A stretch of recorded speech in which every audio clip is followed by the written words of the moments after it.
ज्ञान सागर की तरह होता है जिसकी गहराई हम माप नहीं सकते। नमस्ते बच्चों, मैं सुगना। आज की वीडियो में हम कक्षा 10 की दूसरी कविता तुलसीदास द्वारा रचित महाकाव्य रामचरितमानस के बालकांड से अवतरित राम परशुराम लक्ष्मण संवाद पढ़ेंगे। तुलसीदास भक्ति काल के प्रसिद्ध कवि हैं। कविता पढ़ने से पहले हम जान लेते हैं कि भक्ति काल क्या है, महाकाव्य क्या है और बालकांड क्या है। काव्य यानी कि कविताएं।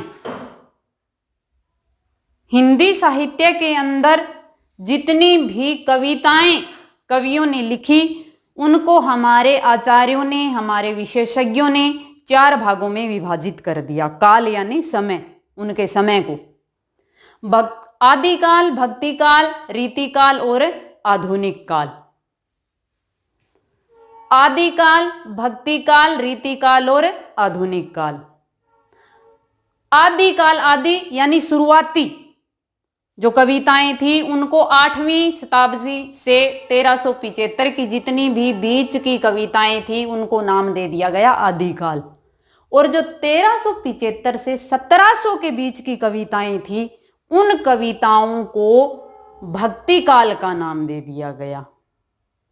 भक्ति काल, भक्ति का समय, कि वो जो समय था उसके अंदर भक्त बहुत हुए थे। उन्होंने अपने उपासकों के ऊपर ग्रंथ लिखे, कविताएं लिखी। रीति काल, रीति होता है तरीका। 1700 से 1900 के बीच के जितने भी कवि थे वो एक रीति से, एक अपने तरीके से कविताओं को लिखते थे, क्योंकि उस समय लगभग कवि राजाओं के पास आश्रय पाकर के, उनके पास रह करके अपनी कविताओं को श्रेष्ठ पहुंचाने का काम कर रहे थे। हम कह सकते हैं मान सम्मान के लिए, यश प्राप्ति के लिए अपनी कविताओं को उत्तम बनाने की कोशिश कर रहे थे, छंदबद्ध कर रहे थे। तो उस समय की कविताओं को रीतिकाल का नाम दे दिया गया। और 1900 से अब तक का जो समय है वो आधुनिक काल कहलाता है, यानी कि नए दौर की जो कविताएं हैं वो 1900 से अब तक की कविताएं हैं। तुलसीदास जी भक्ति काल के कवि हैं। भक्ति काल को भी 2 भागों में हम बांट सकते हैं कि निर्गुण और सगुण। निर्गुण के अंदर भगवान के अवतारों को, उनके रूपों को नहीं माना जाता। सगुण के अंदर भगवान के अवतारों की उपासना, साधना की जाती है।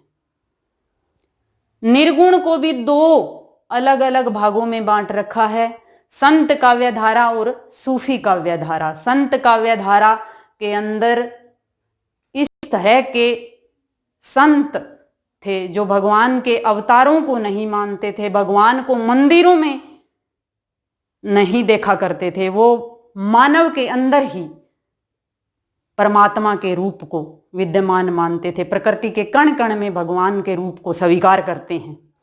और सूफी काव्यधारा, ये ईसाई कवि थे। इन्होंने आत्मा में परमात्मा का वास माना है। आत्मा को प्रेमिका और परमात्मा को प्रेमी कहा है। और सगुण भी 2 काव्यधाराओं में है, राम काव्यधारा और कृष्ण काव्यधारा। राम काव्यधारा जिन्होंने राम के ऊपर कविताएं लिखी, ग्रंथ लिखे, और कृष्ण के जीवन पर जितनी भी कविताएं लिखी गई उन कविताओं को कृष्ण काव्यधारा के अंदर रखा गया। तो हमारे तुलसीदास जी हैं वो राम काव्यधारा के कवि हैं। महाकाव्य क्या होता है? महान कविताएं, श्रेष्ठ रचनाएं, किसी देवता के ऊपर, किसी राजा महाराजा के ऊपर, किसी महापुरुष के ऊपर जब कविता लिखी जाती है, उसके संपूर्ण जीवन का वर्णन किया जाता है, उसको महाकाव्य कहते हैं। महाकाव्य के अंदर 8 या 8 से अधिक भाग होने अनिवार्य होते हैं। 8 या 8 से अधिक भाग होने अनिवार्य होते हैं। उनका नाम इस प्रकार से दे सकते हैं कि कांड, सर्ग, अध्याय। तो तुलसीदास द्वारा रचित जो रामचरितमानस है, इसके अंदर भी 8 कांड हैं। कितने? 8 कांड हैं। इस प्रकार की अयोध्या कांड, किष्किंधा कांड, लंका कांड, सुंदर कांड, बाल कांड। रामचरितमानस यानी कि श्री राम के ऊपर, श्री राम के जीवन का संपूर्ण वर्णन तुलसीदास जी ने किया इसके अंदर। और जो हम ये रचना पढ़ेंगे, ये उनके बाल कांड से लिया गया है। जब श्री राम और लक्ष्मण अपने गुरु विश्वामित्र के साथ जनकपुरी आए थे, जनक ने अपनी पुत्री सीता का स्वयंवर रखा था और एक शर्त रखी थी कि अगर शिव का धनुष कोई उठा देगा तो उसके साथ सीता जी का विवाह कर दिया जाएगा। और इस आयोजन में भाग लेने के लिए राम और लक्ष्मण भी आए थे। सभी राजा महाराजाओं ने, राजकुमारों ने कोशिश की, लेकिन शिव जी का धनुष कोई भी नहीं उठा सका। और जब बारी आई हमारे राम की, तो वो जब शिव शंकर का धनुष उठाने लगे तो वो टूट गया। और इसकी खबर जब परशुराम को पता चली, परशुराम शिव शंकर का भक्त था, अनन्य भक्त था, पता चलते ही गुस्से से भर गए और जनक सभा में आ पहुंचे और पूछने लगे क्रोध में आकर कि धनुष किसने तोड़ा। तो सभा के अंदर राम और परशुराम और लक्ष्मण के जो बीच संवाद होती है, वार्तालाप, जो बातें हुई थी, उनका वर्णन आपके पाठ्यक्रम में दिया गया है और उसकी व्याख्या हम यहां करेंगे। अवधी भाषा में लिखा हुआ है तुलसीदास का। अवधी भाषा के अंदर जो है रामचरितमानस है, वो अवधी भाषा से लिखा गया है। तद्भव शब्दों की अधिकता इसके अंदर है। तद्भव शब्द क्या होते हैं? तत्सम यानी संस्कृत के शब्द। हिंदी हमारी संस्कृत से निकल के आई है। संस्कृत के शब्द होते हैं वो ज्यों के त्यों हिंदी में हम प्रयोग कर लेते हैं, उनको तत्सम कहते हैं। तद्भव यानी परिवर्तन के साथ जो शब्द आ जाते हैं हिंदी के अंदर, वो होते हैं तद्भव शब्द। नाथ शंभु धनु भंज निहारा, होहि केउ एक दास तुम्हारा।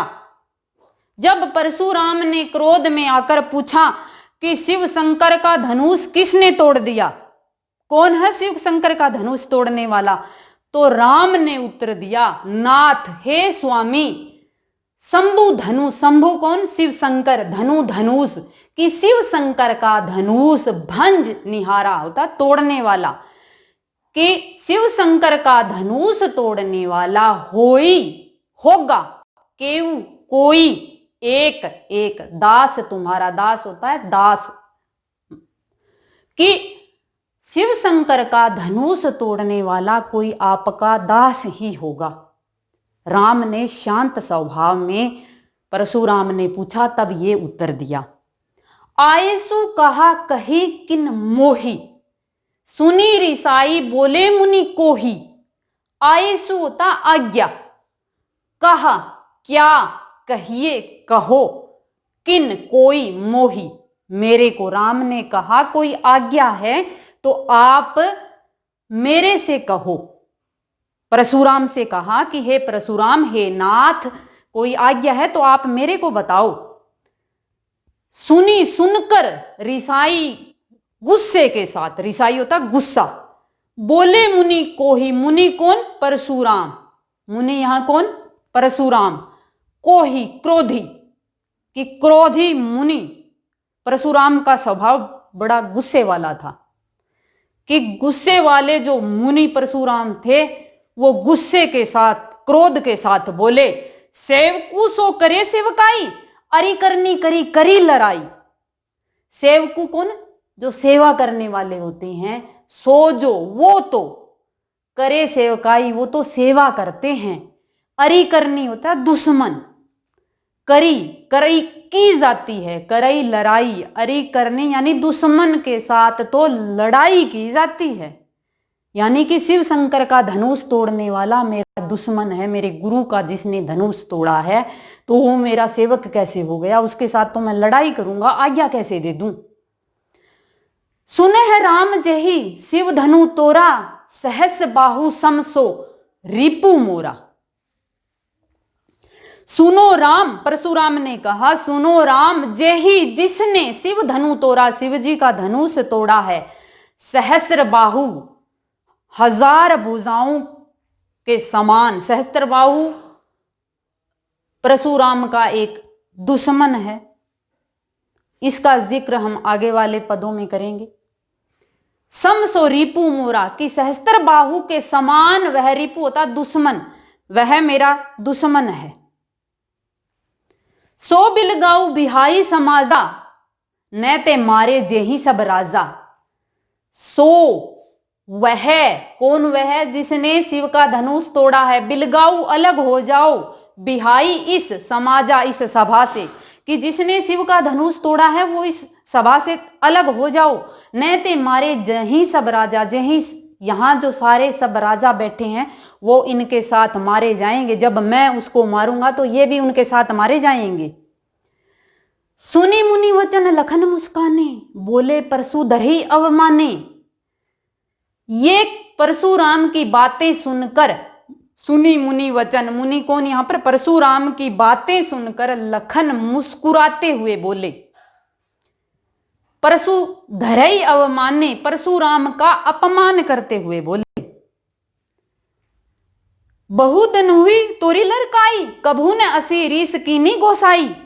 बहु यानी बहुत सारी, दनुही धनुषियां, लड़काई होता बचपन, कि हमने तो बचपन में बहुत सारी धनुषियां तोड़ी थी। कभू ने असी, कभी भी, असी आपने, हे परशुराम आपने, रीस होता क्रोध गुस्सा, कीनी गोसाई, गोसाई परशुराम, कि आपने हे परशुराम, हे ब्राह्मण देवता, आपने कभी उस समय तो गुस्सा नहीं किया, हमने बचपन में कितनी ही धनुषियां तोड़ी थी। ये ही धनु पर ममता के ही हेतु, सुनी रिसाही कहे भृंग कुल केतु। लक्ष्मण कहते हैं ये ही, यानी इस धनुष पर, यही धनु, इस धनुष पर ममता प्यार के ही हेतु, हेतु होता कारण, कि इस धनुष पर इतना प्यार आपको किस कारण आ रहा है। सुनी रिसाई कहे भृंग कुल केतु। यह सुनकर जब लक्ष्मण ने कहा कि इस तरह की धनुषियां हमने तो न जाने कितनी तोड़ दी, तो क्रोध में आकर सुनी रिसाई गुस्से के साथ भृंग कुल, भृंग वंश के, भृंग कुल भृंग वंश के, केतु होती है ध्वजा, कि अपने कुल के, अपने भृंग कुल के ध्वजा के रूप में गुस्से के साथ बोले। रे नृप बालक काल बस बोलत तो ही न संभार। लक्ष्मण से बोले रे नृप बालक, नृप होता राजा, अरे राजा के लड़के काल बस, मृत्यु के घेरे में हो, काल के बस में हो, अब बोल रहे हो तोरे ने संभाल। आप तो ही होता है आपको संभार, आपको होश नहीं है, आप मृत्यु के वश में हो चुके हो, यानी कि मैं अब आपको मारने वाला हूं। धनु ही सम त्रिपुरारी धनु, विदित सकल संसार। परशुराम ने कहा धनुई तुम्हारी धनुषियों के सम, समान, त्रिपुरारी धनु, त्रिपुरारी कौन, शिव शंकर, धनु, शिव शंकर का धनुष तुम्हारे धनुषियों के समान है क्या। विदित सकल संसार, विदित होता विख्यात प्रसिद्ध, सकल सारे संसार में, शिव जी का धनुष जो सारे संसार में प्रसिद्ध है वो तुम्हारी धनुषियों के समान है क्या। काव्य सौंदर्य देखो, परशुराम के क्रोध व लक्ष्मण की निडरता का वर्णन किया है। अवधि भाषा, तद्भव शब्दों की अधिकता, अभिधा शब्द शक्ति, जो वार्तालाप आपस में बोल रहे थे उनका वर्णन जो किया है, उनका अर्थ वही निकल के आ रहा है। अभिधा शक्ति में जो कवि कहना चाहता है उस शब्द का वही अर्थ निकलता है। वीर रस, जिस काव्य को पढ़ते ही हमारा उत्साह, हमारा जोश जागृत हो जाता है, वहां वीर रस होता है। वीर रस के साथ ओज गुण आता है। दोहा चौपाया छंद, दोहा और चौपाई दोनों ही मात्रिक छंद होते हैं, मात्राओं की गिनती होती है। दोहा के अंदर पहले और तीसरे के अंदर 13-13 मात्राएं होती है।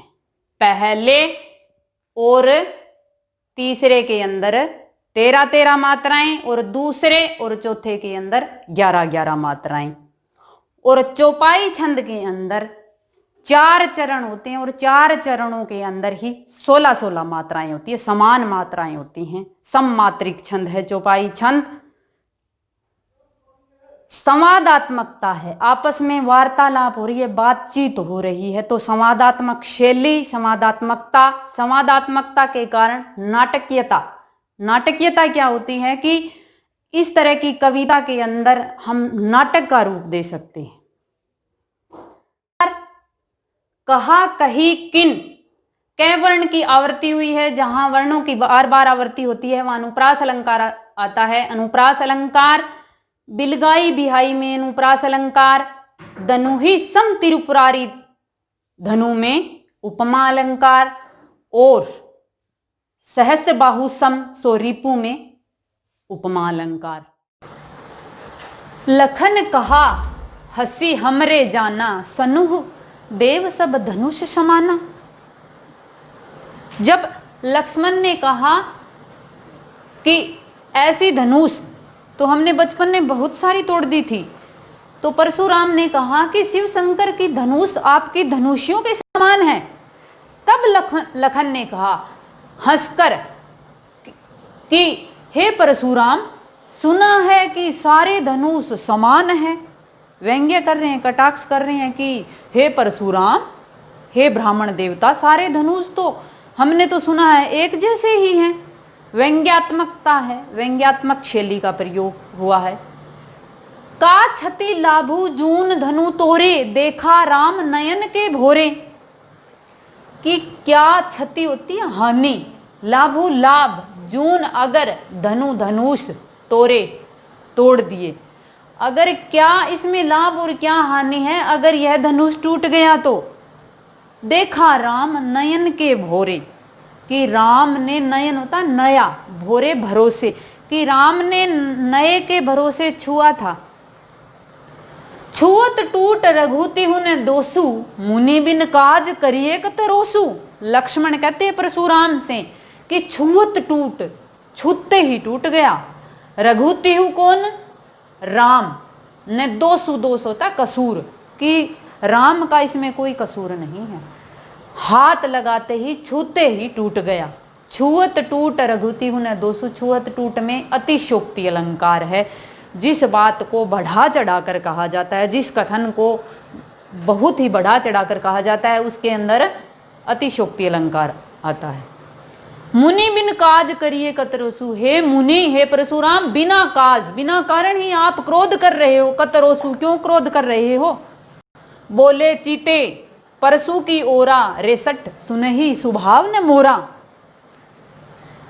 ये सुनकर कि छूते ही टूट गया, राम का इसमें दोष नहीं है। परशुराम और गुस्से में हो गए।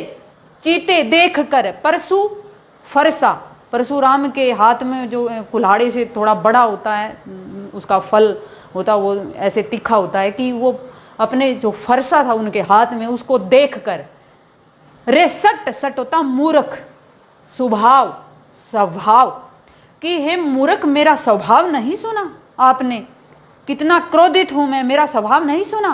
बालकू बोली बंधो न तो ही, केवल मुनि जड़ जानहि मोही।